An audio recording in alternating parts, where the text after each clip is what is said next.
I thought it was pretty good. Hitting the ball with really good elevation. I thought that was one of the best aspects of my kicking today. Like I got the ball up quick, had a lot of power on the ball.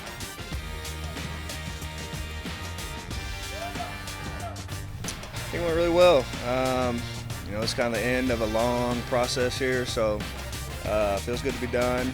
Just kind of sit back and see what happens, and I got to do it with my best friend, so really fun today.